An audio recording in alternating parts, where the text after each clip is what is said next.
श्री भीष्म जी के उत्तर। मोक्ष धर्म आदि का कथन करने वाले सर्वज्ञ देवदत्त ही बाह्य और आंतरिक समस्त शत्रुओं के भय के कारण होने से भीष्म कहे जाते हैं। स्थावर जंगम रूप जो संसार है उसके प्रभु स्वामी देव ब्रह्मा आदि देवों के देव अनंत अर्थात देश काल और वस्तु से अपरिच्छिन्न कार्य कारण रूप क्षर और अक्षर से श्रेष्ठ पुरुषोत्तम का सहस्त्र नाम के द्वारा निरंतर तत्पर रहकर स्तवन गुण संकीर्तन करने से पुरुष सब दुखों से पार हो जाता है। पूर्ण होने से अथवा शरीर रूप पुर में शयन करने से जीव का नाम पुरुष है। युधिष्ठिर के चौथे प्रश्न का समाधान तथा उसी अव्यय विनाश क्रिया रहित पुरुष का नित्य अर्थात सब समय भजन अर्थात तत्परता का नाम भक्ति है। उस भक्ति से युक्त होकर अर्चन अर्थात वह पूजन करने से और उसी का ध्यान यानी आंतरिक पूजन तथा पूर्वक प्रकार से सहस्त्र नाम द्वारा स्तवन एवं नमस्कार करने से अर्थात पूजा के शेषभूत स्तुति और नमस्कार करने से यजमान अर्थात पूजा करने वाला फल भोक्ता सब दुखों से छूट जाता है।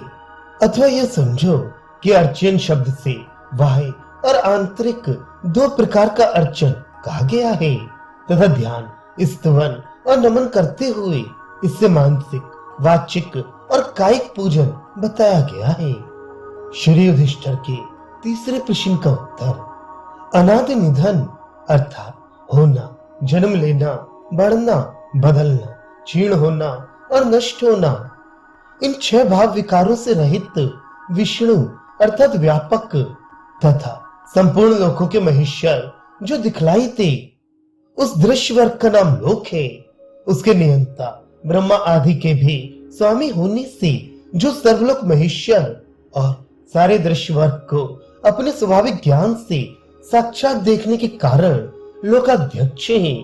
उस देव की निरंतर स्तुति करने से मनुष्य सब दुखों के पार हो जाता है। इस प्रकार यहाँ स्तवन अर्चन और जप इन तीनों का एक ही फल बतलाया गया है और इनसे संपूर्ण अर्थात आध्यात्मिक आदि तीनों प्रकार के दुखों को पार कर जाता है।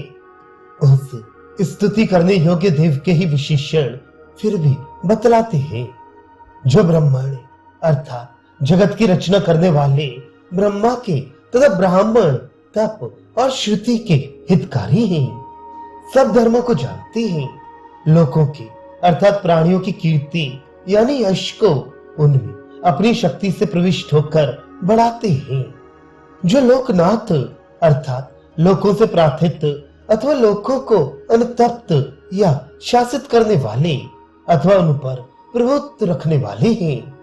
जो अपने समस्त उत्कर्ष से वर्तमान होने के कारण महद अर्थात ब्रह्म तथा महदभूत यानी परमार्थ सत्य है और जिनकी सन्निधि मात्र से समस्त भूतों का उत्पत्ति स्थान संसार उत्पन्न होता है।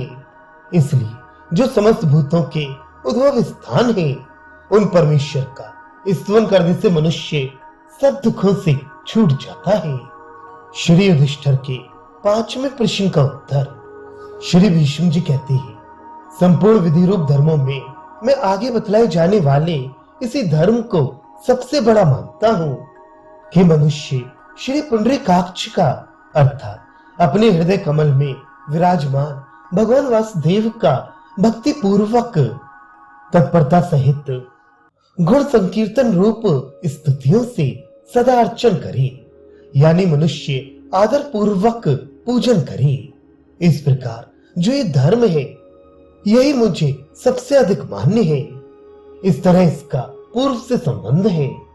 इस स्तुति रूप अर्चन की अधिक मान्यता का कारण क्या है सब बतलाते हैं। हिंसा आदि पाप कर्म का अभाव तथा अन्य पुरुष एवं द्रव्य देश और काल आदि के नियम की आवश्यकता ही इसकी अधिक मान्यता का कारण है। विष्णु पुराण में कहा है कि सतयुग में ध्यान से त्रेता में यज्ञानुष्ठान से और द्वापर में पूजा करने से मनुष्य जो कुछ पाता है वह कलयुग में भगवान कृष्ण का नाम संकीर्तन करने से ही पा लेता है। मनु जी का वचन है, इसमें संदेह नहीं कि ब्राह्मण अन्य कर्म करे या ना करे, वह केवल जप से ही पूर्ण सिद्धि प्राप्त कर लेता है। अतः ब्राह्मण मैत्र अर्थात सबका मित्र कहा जाता है। महाभारत में कहा है कि संपूर्ण धर्मों में जप सर्वश्रेष्ठ धर्म कहा जाता है, क्योंकि जप यज्ञ प्राणियों की हिंसा किए बिना ही संपन्न हो जाता है। भगवान का भी वचन है कि यज्ञों में मैं जप यज्ञ हूँ। इन सब बातों को सोचकर ही भीष्म जी ने ये कहा है कि मुझे समस्त धर्मों में यही धर्म सबसे अधिक मान्य है।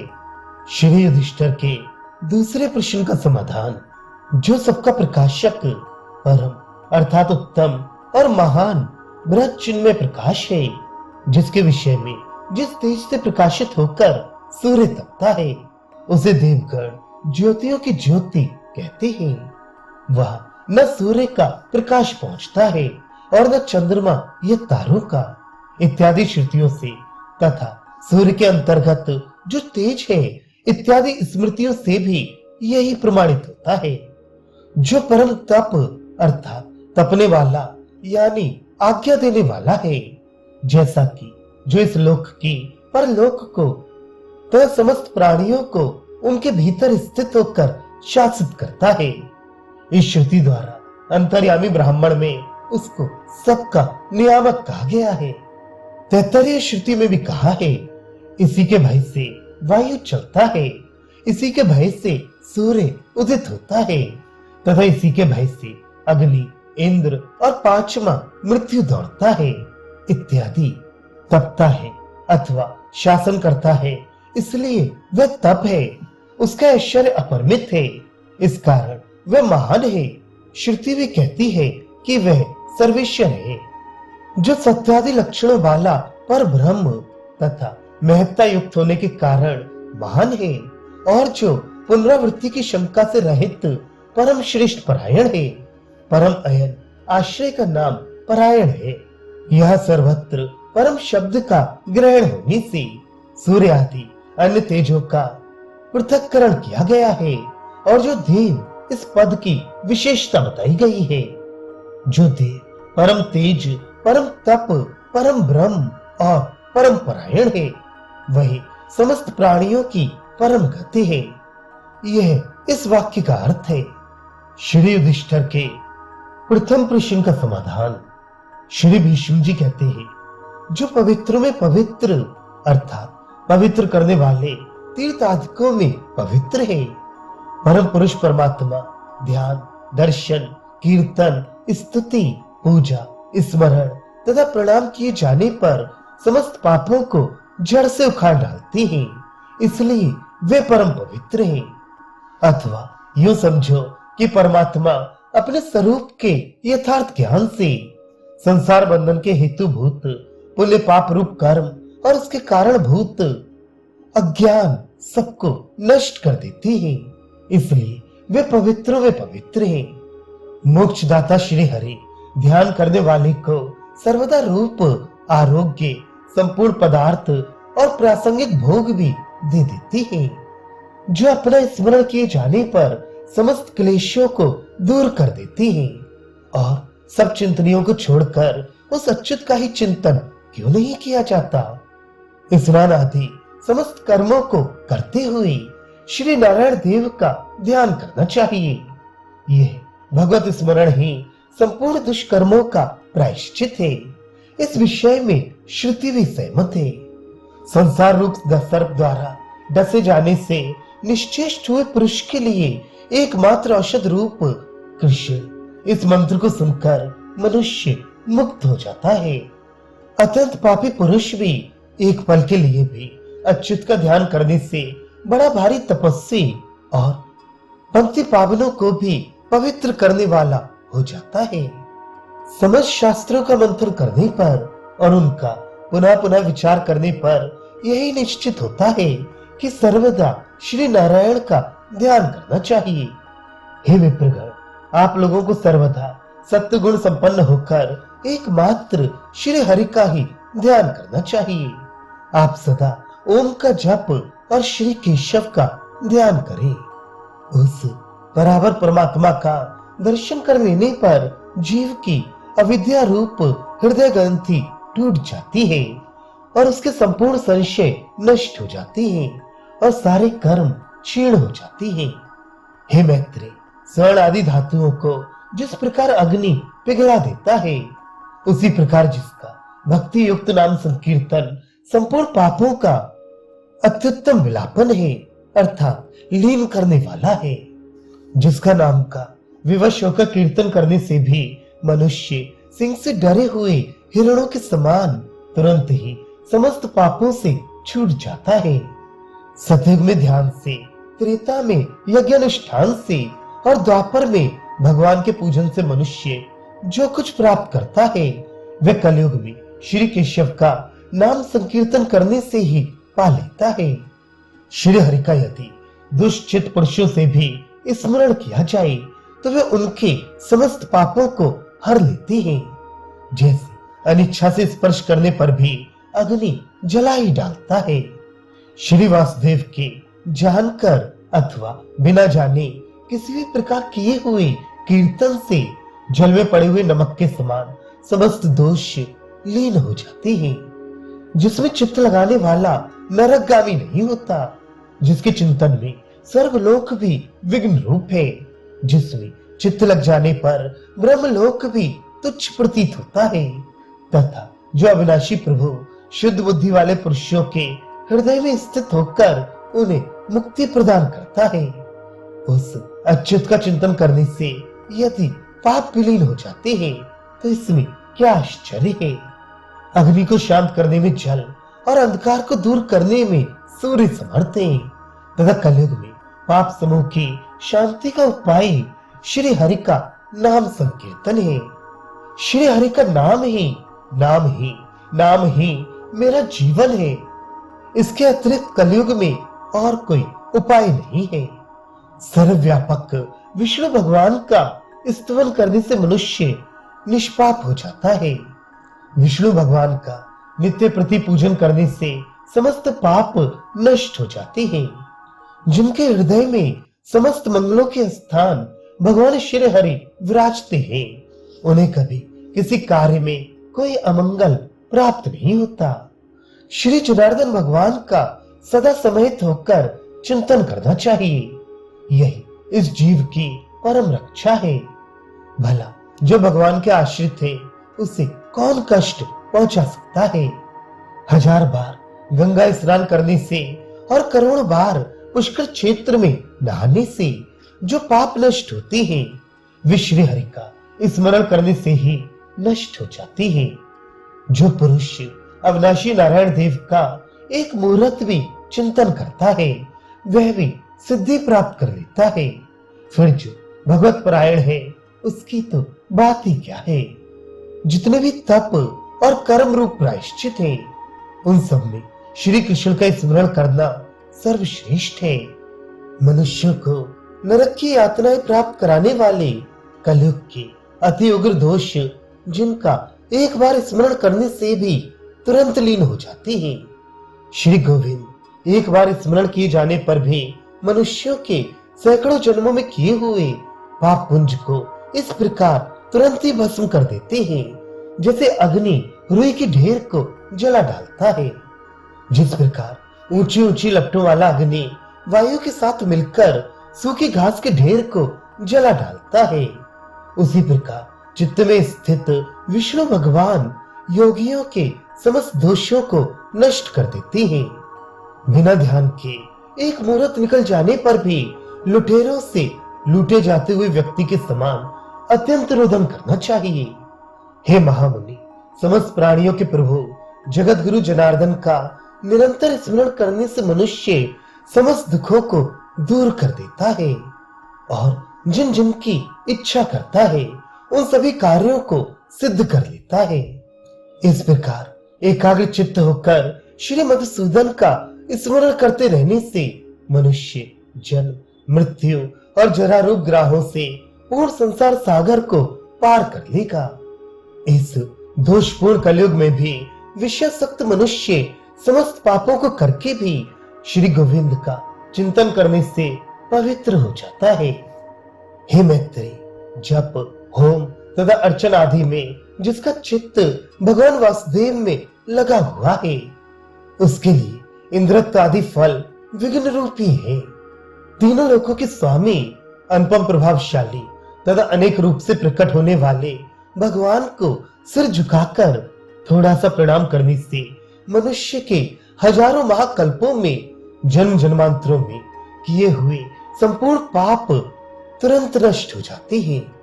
श्री कृष्ण चंद्र को किया हुआ एक प्रणाम भी 10 अश्वमेध यज्ञों के यज्ञांत स्नान के समान पवित्र करने वाला है। उनमें भी 10 अश्वमेध करने वालों का तो पुनर्जन्म होता है, किंतु कृष्ण को प्रणाम करने वाले का नहीं होता। जिनका वर्ण अलसी के फूल के समान है, उन पीतांबरधारी श्री अच्युत भगवान गोविंद को जो प्रणाम करेंगे, उन्हें किसी प्रकार का भय नहीं है। भगवान चक्रपाणी को जो शठता अर्थात दम्भ से भी किया हुआ नमस्कार है, वह भी निसंदेह संसार के स्थूल बंधनों को काटने वाला होता है।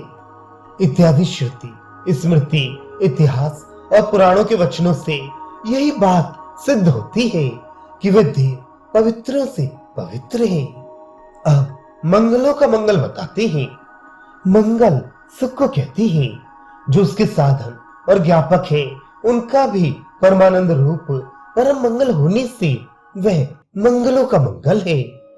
देवतम देवता नाम अर्थात देवों का देव है, क्योंकि वह प्रकाशन आदि में सबसे बढ़कर है, तथा भूत प्राणियों का जो अव्यनाश रहित पिता अर्थात उत्पन्न करने वाला है। ऐसा जो देव है लोक में, वही एकमात्र देव है। ये इस वाक्य का अर्थ है।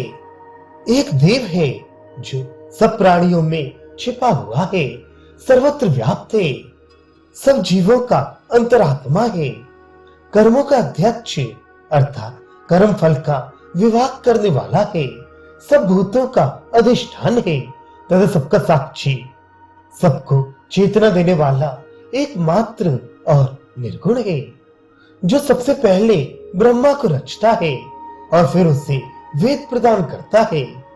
आत्मा और बुद्धि के प्रकाश स्वरूप उस देवता की मैं मुमुक्ष शरण लेता हूँ। ऐसा श्वेताश्तर शाखा के मंत्रोपनिषद में कहा है। छांदोग्य उपनिषद में कहा है कि इस पूर्वक देवता ने ईक्षण किया, वे एक ही अद्वितीय था। पुरुष, जीवात्मा और परमात्मा में तो भेद है, फिर एक ही देव कैसे हो सकता है? उत्तर, ऐसा मत कहो, क्योंकि उसे रचकर उसी में प्रविष्ट हो गया। वह शरीर में नख से लेकर शिखा पर्यंत अनुप्रविष्ट है। इत्यादि श्रुतियों से अविकारी परमात्मा का ही बुद्धि तथा उसकी वृत्तियों के साक्षी रूप से प्रवेश कहे जाने के कारण उनमें अभेद है। यदि कहो कि प्रविष्ट हुओं का तो परस्पर भेद होता है, फिर जीव और परमात्मा की एकता कैसे हो सकती है? तो ऐसा कहना ठीक नहीं, क्योंकि एक ही देव अनेक प्रकार से स्थित है। एक होने पर भी अनेक प्रकार से विचार किया जाता है। तुम एक ही अनेकों में अनुप्रविष्ट हो। इत्यादि श्रुतियों से एक का ही अनेक प्रकार से प्रवेश कहा जाता है, इसलिए प्रविष्ट हुओं में भेद नहीं है।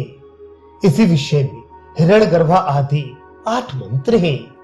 कंबे देवाई इस 33 श्रुति में भी एकार का लोप हुआ है, अतः ये मंत्र भी एक ही देव का प्रतिपादक है।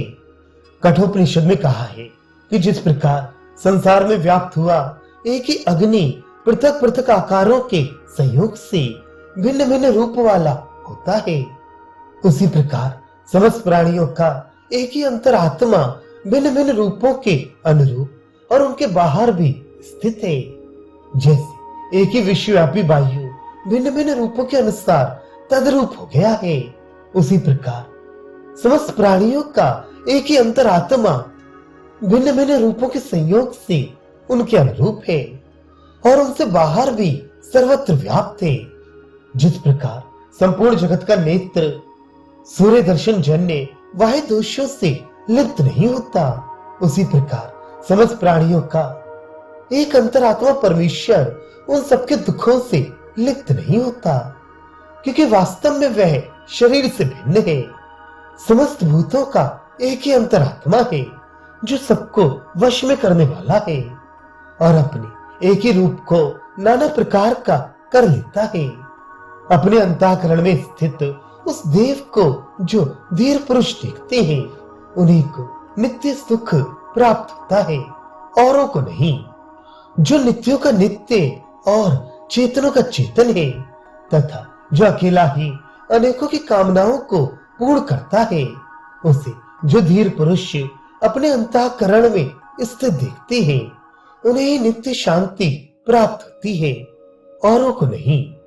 बृहदारण्यक उपनिषद में कहा गया है कि प्रथम एकमात्र यह ब्रह्म ही था। अकेला होने से उसे अपने ऐश्वर्य से तृप्ति न हुई, इसके अतिरिक्त और कोई दृष्टा नहीं है इत्यादि। ईशावास्य में कहा है वे एक है, चलता नहीं है, तथापि मन से भी अधिक वेग वाला है। एकत्व देखने वाले को फिर क्या शोक और क्या मोह। श्रुति कहती है कि पहले ये एक आत्मा ही था और कुछ भी न था। समस्त प्राणियों के भीतर जो पुरुष है वह मेरा आत्मा है, ऐसा जाने। ऋग्वेद का भी कथन है, उस एक को ही ब्राह्मण लोग नाना प्रकार से कहते हैं, उस एक की ही नाना प्रकार से कल्पना करते हैं। वह एक ही देव पृथ्वी और स्वर्ग को रचता हुआ, वह अकेला ही संपूर्ण लोकों को धारण किए हुए है। अनेक प्रकार से बढ़ाया हुआ अग्नि एक ही है। छांदोग्य में भी कहा है, हे सौम्य, पहले एकमात्र वह अद्वितीय सत ही था। श्री गीतोपनिषद में कहा है, जो पुरुष एकत्व में स्थित होकर संपूर्ण भूतों में स्थित मुझ परमात्मा को भजता है, वह योगी सब प्रकार से बढ़ता हुआ भी मुझी में बढ़ता है। पंडित जन विद्या विनय संपन्न ब्राह्मण में, गांव में, हाथी में, कुत्ते में और चांडाल में भी समान दृष्टि रखने वाले होते हैं। हे अर्जुन, मैं संपूर्ण भूतों के अंतःकरणों में स्थित उनका आत्मा हूँ तथा मैं ही समस्त प्राणियों का आदि, मध्य और अंत भी हूँ। जिस समय भूतों के पृथक पृथक भाव को एक परमात्मा के संकल्प में ही स्थित दिखता है और उसी से सब भूतों का विस्तार हुआ जानता है, उस समय ब्रह्म को प्राप्त हो जाता है। हे अर्जुन, जिस प्रकार एक ही सूर्य इस संपूर्ण ब्रह्मांड को प्रकाशित करता है, उसी प्रकार एक ही आत्मा संपूर्ण क्षेत्र को प्रकाशित करता है। इसलिए सब धर्मों को त्याग कर केवल एक मेरी ही शरण को प्राप्त हो, मैं तुझको संपूर्ण पापों से मुक्त कर दूंगा, तू शोक मत कर। हे विप्रगण, आप लोगों को सत्य गुण में स्थित होकर सर्वदा एकमात्र श्री हरि का ही ध्यान करना चाहिए। आप सदा ओमकार का जप और श्री केशव का ध्यान करें। हे पुरुषोत्तम, निश्चय ही संपूर्ण देवताओं में एक आप ही आश्चर्य रूप और धन्य है। हे महाबाहो, संसार में आपके समान और कोई भी नहीं है। इस प्रकार हरिवंश में कहा है। जो कुछ मनु ने कहा है वह औषधि रूप है। यह श्रुति मनु का महात्म्य बतलाने वाली है। मनु जी कहते हैं, समस्त भूतों में स्थित अपने आत्मा को और समस्त भूतों को अपने आत्मा में देखता हुआ आत्मयज्ञ करने वाला पुरुष स्वराज्य लाभ करता है। वह एक ही जनार्दन भगवान संसार की रचना, स्थिति और संहार करने वाली ब्रह्मा, विष्णु और शिव रूप तीन संज्ञाओं को प्राप्त होता है। इसलिए हे द्विज, विज्ञान के सिवा और कोई वस्तु कभी कुछ भी नहीं है। ये एक विज्ञान ही अपने अपने कर्मों के भेद से विभिन्न चित्त वालों को भिन्न भिन्न प्रकार का प्रतीत हो रहा है। वह ज्ञान शुद्ध, निर्मल, शोकहीन और लोभ आदि संपूर्ण संगों से रहित है। वही एकमात्र सत्य श्रेष्ठ परमेश्वर है तथा वही वासुदेव है, उससे पृथक और कुछ नहीं है। जबकि समस्त देह में एक ही पुरुष व्याप्त है, तब आप कौन हैं? मैं अमुक हूं, ये कहना व्यर्थ है। जिस प्रकार दृष्टि दोष से एक ही आकाश श्वेत नील आदि अनेकों भेद वाला दिख पड़ता है, उसी प्रकार भ्रांत दृष्टि पुरुषों को एक ही आत्मा अलग अलग दिखाई देता है। यह जो कुछ है वह सब एक अच्युत भगवान ही है, उससे अतिरिक्त और कुछ भी नहीं है। वही मैं हूं, वही तू है और वह आत्म स्वरूप ही यह सब कुछ है। भेद दृष्टि रूप मोह को छोड़ दे। उन जड़ भरत के इस प्रकार कहने पर उस परमार्थ दृष्टि वाले नृपशिष्ट रघुगण ने भेदभाव को त्याग दिया। यमराज ने अपने दूतों से कहा था, यह संपूर्ण संसार और मैं एकमात्र परम पुरुष परमेश्वर वासुदेव ही है। जिनके हृदयस्थ अनंत भगवान में ऐसी दृढ़ भावना हो गई है, उन्हें तुम दूर से ही छोड़कर निकल जाया करो। हे देवगण, पृथ्वी ने जो कुछ कहा है वह ठीक ही है। मैं महादेव जी और आप सब भी नारायण स्वरूप ही हैं। जो उसकी विभूतियां हैं उन्हीं की न्यूनता तथा अधिकता परस्पर बाध्य बाधक रूप से रहती है।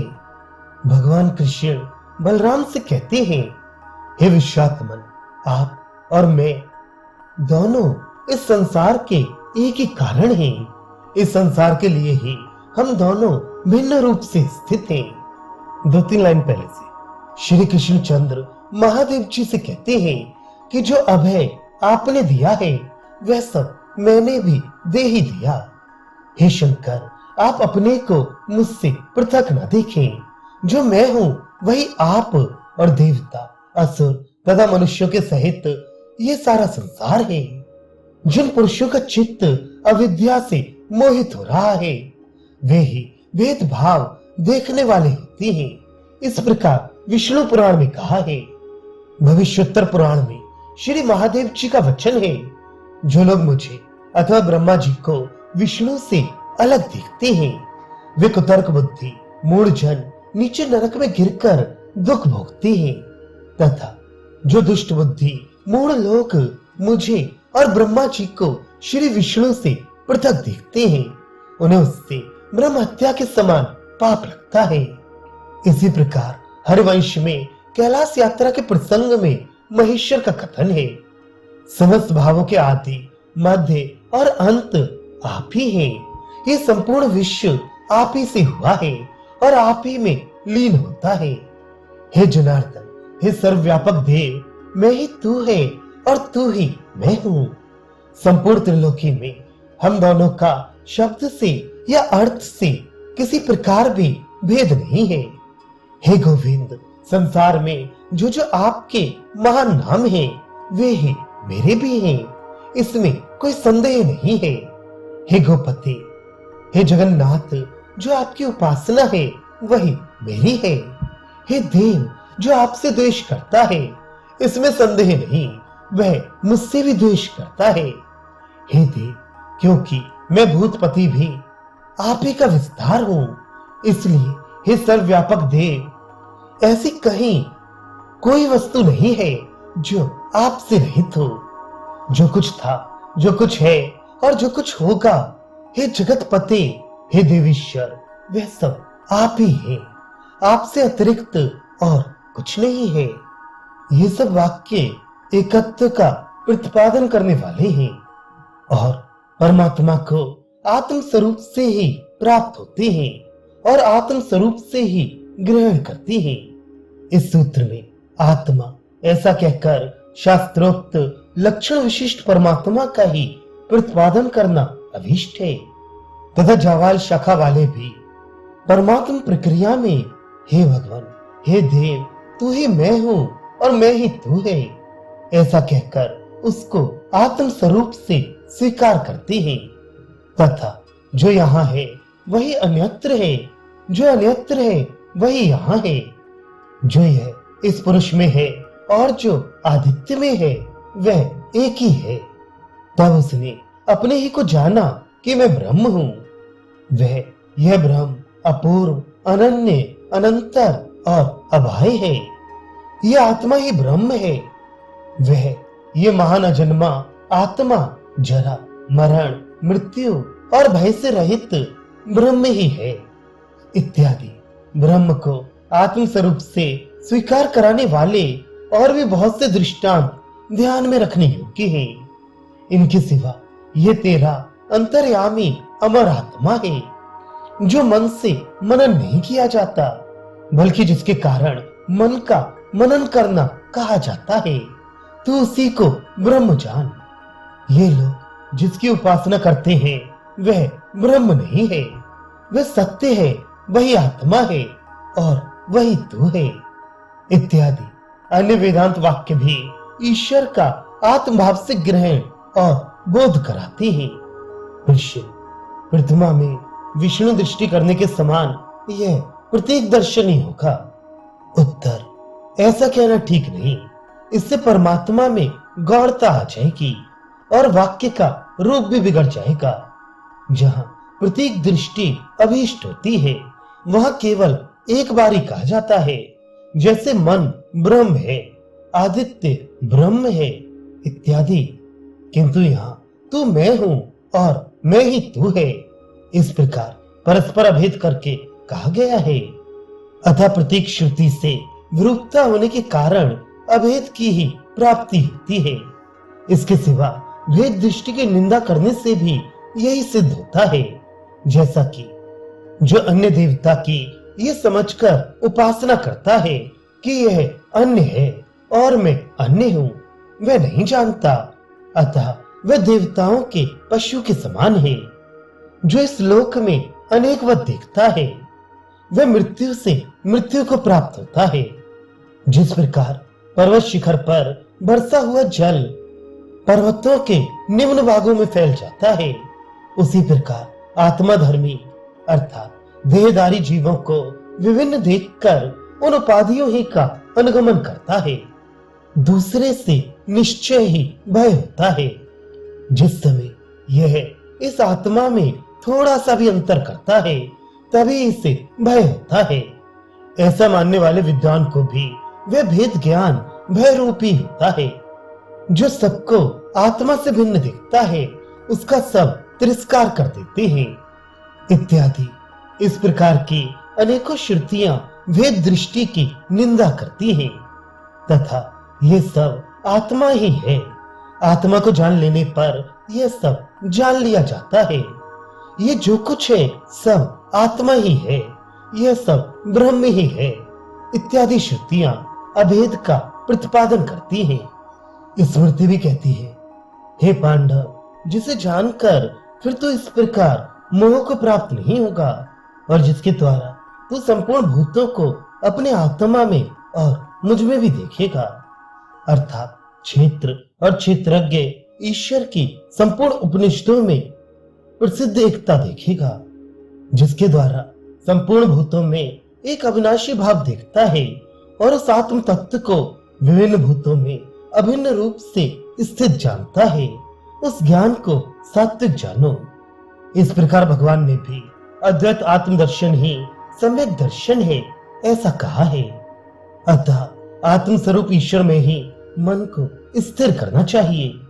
इसके सिवा आप भूतात्मा, इंद्रियात्मा, प्रधान आत्मा, आत्मा और परमात्मा है।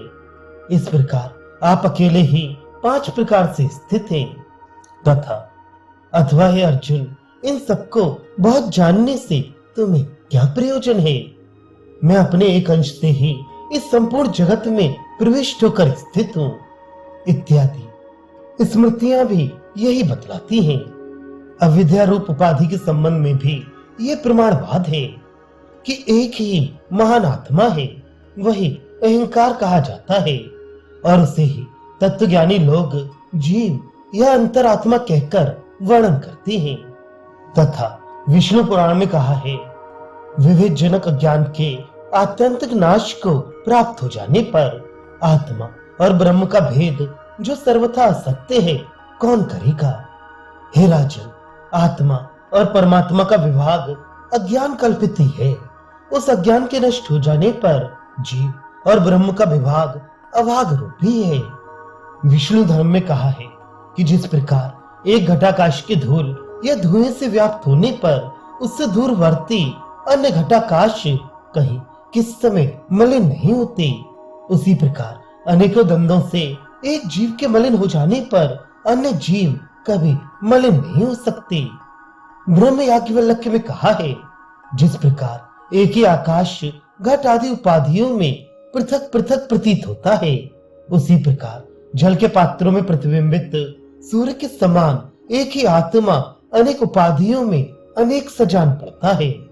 श्रुतास्त्र में कहा है, क्षर अर्थात जड़ वर्ग और आत्मा अर्थात चेतन, इन दोनों का एक ही देन शासन करता है। छांदोग्य उपनिषद का कथन है, वह एक ही प्रकार है इत्यादि। श्रुति कहती है, वह वहां सब और व्याप्त है। वह इन दिव्य नेत्रों से मन ही के द्वारा इन भोगों को देखता हुआ रमण करता है।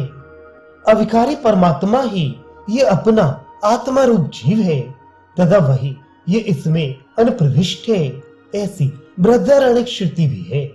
इसके सिवा वह आत्मा है, इस प्रकार ही उपासना करे। वह ब्रह्म अपूर्व है। इस आत्मा के सिवा कोई अन्य दृष्टा या अन्य विज्ञाता नहीं है। ये जो विज्ञानमय है वही महान अज आत्मा है तथा जो अन्य देवता की उपासना करता है, ये सब इसी का रूप है इत्यादि और श्रुतियां भी है। योगी याज्ञवल्क्य का वचन है, जिस प्रकार तपाए हुए लोहे से चिंगारियां निकलती हैं, उसी प्रकार आत्मा से अनेकों जगत प्रकट होती हैं।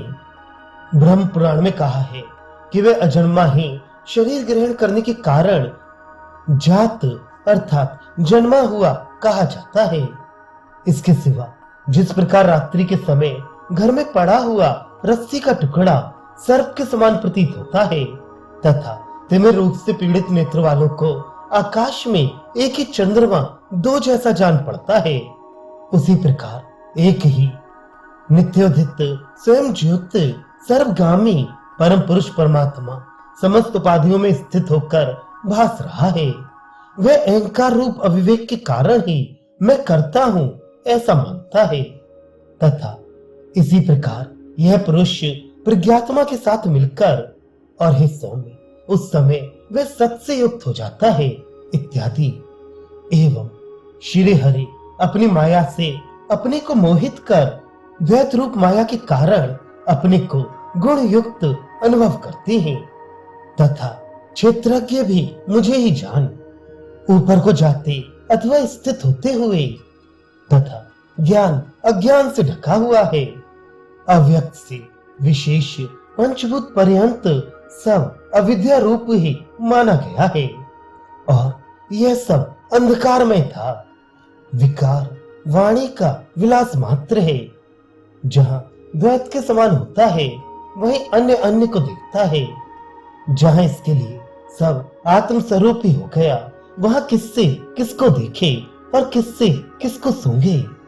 जिस अवस्था में सब भूत आत्म स्वरूपी हो जाते हैं, वहां एकत्व देखने वाले उस ज्ञानी को क्या मोह और क्या शोक हो सकता है। जहां अन्य कुछ नहीं दिखता और न अन्य कुछ जानता ही है। ये भेद अज्ञान के ही कारण है। यह नाना कुछ भी नहीं है। इस लोक में जो अनेकवत देखता है वह मृत्यु से मृत्यु को प्राप्त होता है। सब और चक्षु वाला है। जो योनि मूल में स्थित है वह एक ही संपूर्ण रूप और योनिया है। अपने ही समान बहुत सी प्रजा उत्पन्न करने वाली एक लोहित श्वेत और कृष्णवर्ण अजा को सेवन करने वाला एक अज उसका अनुगमन करता है और दूसरा उसे भोग कर त्याग देता है। देवात्म शक्ति को धारण किया, सुषुप्ति में उससे दूसरा बुद्धि रूप प्रमाता अन्य इंद्रिय रूप करण अथवा पृथक विषय कोई नहीं है जिसे वह देखे। एक ही रुद्र था, दूसरा कोई नहीं इत्यादि। तथा गौड़पादकार में भी कहा है ये जो कुछ चराचर द्वैत है सब मन का ही दृश्य है। मन का अमनी भाव हो जाने पर द्वैत उपलब्धि नहीं होता, इसमें संदेह नहीं। प्रपंच यदि होता तो अवश्य निवृत्त हो सकता था, किंतु द्वैत केवल माया मात्र है, परमार्थता तो अद्वैती है।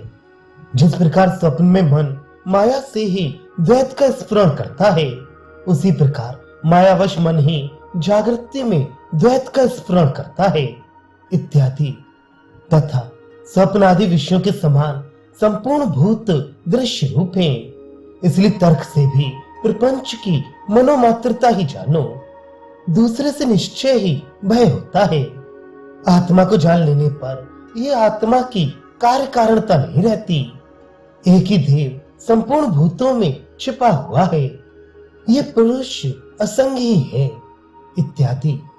विष्णु पुराण में भी कहा है, ये संपूर्ण जगत सर्वभूत विष्णु का ही विस्तार है, अतः विचक्षण पुरुषों को इसे आत्मा के समान अभेद रूप से देखना चाहिए। हे दैत्यगण, तुम सर्वत्र समता को प्राप्त हो, क्योंकि समता ही श्री अच्युत की आराधना है। हे तात, सर्वभूतमय विश्व रूप परमात्मा जगदीश्वर श्री गोविंद में शत्रु मित्र की बात कहां से हो सकती है? तथा तू वह है, मैं ब्रह्म हूं, ये जो कुछ है सब आत्मा है, ये आत्मा ब्रह्म है। आत्मज्ञानी शोक को पार कर जाता है, एवं एकत्व देखने वाले को क्या मोह और क्या शोक इत्यादि। श्रुति, स्मृति, इतिहास और लोकोक्तियों से भी यही बात सिद्ध होती है। सिद्ध अर्थ ब्रह्म में भी वेद का प्रमाण मानना चाहिए। यथा यदि स्वपक्ष और साधनों से अर्थ समूह को अकार्य क्रिया के अयोग्य बतलाता है, तो दूसरे लोग श्रुति को परमात्मा का ज्ञान कराने वाली क्यों ना माने? ऐसा श्रेष्ठ पुरुषों का कथन है। पदों का सामर्थ्य अन्य पद से युक्त अपने अर्थ में है, अन्यान्वित स्वार्थ है। कार्यान्वित स्वार्थ अर्थात कार्य से युक्त अपने अर्थ में नहीं। यदि ऐसा हो तो अर्थवादों अर्थात प्रशंसा वाक्यों का अन्वय नहीं हो सकता, क्योंकि उनकी अन्वय बुद्धि स्तुति रूपी है। जैसे धन की इच्छा वाला वायु संबंधी श्वेत पशु का आलवन करे, वायु निश्चय ही शीघ्र फल देने वाला देवता है। इस वाक्य में कार्यता का बोध नहीं होता। इसी प्रकार स्वर्ग आदि विषयक राग ही याग आदि में प्रवर्तक होता है, कार्य नहीं। श्रुति भी कहती है कि कहा भी है, ये पुरुष कामनामय है, ये जैसी कामना वाला होता है वैसा ही संकल्प करता है, जैसा संकल्प करता है वैसा ही कर्म करता है, और जैसा कर्म करता है उसी को प्राप्त हो जाता है। तथा स्मृति भी कहती है, इस लोक में बिना कामना के किसी का कर्म नहीं देखा जाता। जो जो भी कर्म किया जाता है सब कामना की ही चेष्टा होती है, तथा ये काम है, क्रोध है इत्यादि। अतः अन्य विषय संबंधी मंत्र और अर्थवादों की भी प्रमाणिकता स्वीकार करनी चाहिए, क्योंकि उन्हें अप्रमाणिक कहने से नहुष सर्प योनि को प्राप्त हुआ था। सो किस प्रकार सुनिए। दुरात्मा नहुष द्वारा शिव का उठाने में नियुक्त हुए निर्मल स्वभाव महाभाग ऋषि, ब्रह्म ऋषि और देव ऋषियों ने थक जाने पर पापी नहुष से ये शंका की, हे इंद्र, वेदों में गौओं का प्रोक्षण करने के लिए जो मंत्र कहे हैं आप उन्हें प्रमाणिक मानते हैं या नहीं? मूढ़ बुद्धि नहुष उनसे सहसा कह उठा, नहीं। ऋषियों ने कहा, तू अधर्म में प्रवृत्त हो रहा है और धर्म को त्यागना चाहता है। पूर्व काल में महर्षियों ने हमें वे मंत्र प्रमाणिक बतलाई हैं। अगस्त्य जी बोले, तब राजा नहुष ने ऋषियों के साथ विवाद करते हुए, अधर्मातुर हो, मेरे सिर का पांव से स्पर्श किया। हे इंद्र, इससे वे नष्ट बुद्धि और श्रीहीन हो गया। उस समय मैंने भयातुर और उद्विग्न चित्त नहुष से कहा, रे मोह, तूने पूर्व काल में महर्षियों द्वारा बनाए और पालन किए निर्दोष मार्ग को दूषित किया है, मेरे सिर पर पैर रखा है और जिनका मिलना अत्यंत कठिन है, उन ब्रह्मतुल्य महर्षियों को वाहक बनाकर अपनी शिविका वहन कराई है। इसलिए हे राजन, इस अपराध के कारण तू अपने पाप से पतित, पुण्यहीन और निस्तेज होकर सर्प रूप धारण कर 10 सहस्त्र वर्ष तक पृथ्वी पर विचरेगा और फिर श्राप मुक्त होकर पुनः स्वर्ग प्राप्त करेगा, ऐसा महाभारत में कहा है। अतः आत्मज्ञान में श्रद्धा करनी चाहिए। श्री भगवान का भी कथन है, हे शत्रु दमन, इस धर्म में अश्रद्धा करने वाले पुरुष मुझे न पाकर मृत्यु रूप संसार मार्ग में लौट आते हैं। ऐतरेय श्रुति में भी कहा है, यही मार्ग है, यही कर्म है, यही ब्रह्म है और यही सत्य है, अतः इससे प्रमाद न करे, इसका त्याग न करे। जिन्होंने पहले इसका त्याग किया था वे पराभव को प्राप्त हुए। वेद मंत्र भी कहता है, 3 प्रसिद्ध प्रजाओं ने धर्म का त्याग किया था, अन्य प्रजा सब प्रकार अर्क अर्थात अर्चनीय अग्नि की उपासना में तत्पर हुई। कुछ सकल भवनों में महान सूर्य की उपासना करने लगी। जगत को पवित्र करने वाली वायु सब दिशाओं में प्रविष्ट हुआ, कुछ उसकी उपासना करने लगी। 3 प्रसिद्ध प्रजाओं ने धर्म त्याग किया। जिन 3 प्रजाओं ने धर्म का त्याग किया था वे पक्षी, वंग, वगध और इर्पाद हैं, ऐसी श्रुति है। वंग वन के वृक्ष हैं, वगध औषधियां हैं और इर्पाद और हृदय ही जिनके पाद हैं वे सर्पादि हैं। तथा ईशावास्य उपनिषद में अविद्वान की निंदा विषयक ये मंत्र है, वे असुर नामक लोक घोर अंधकार से व्याप्त हैं। जो कोई आत्मघाती पुरुष होते हैं वे मरने पर उन्हीं को प्राप्त होते हैं। तैत्तरीय उपनिषद में कहा है, ब्रह्म असत है, यदि ऐसा जानता है तो वे जानने वाला असत ही हो जाता है। तथा शकुंतला उपाख्यान का वचन है, जो अन्य प्रकार से स्थित अपने आत्मा को अन्य प्रकार जानता है, उस आत्मघाती चोर ने कौन पाप नहीं किया। अस्तु, अब अधिक प्रसंग बढ़ाने की आवश्यकता नहीं।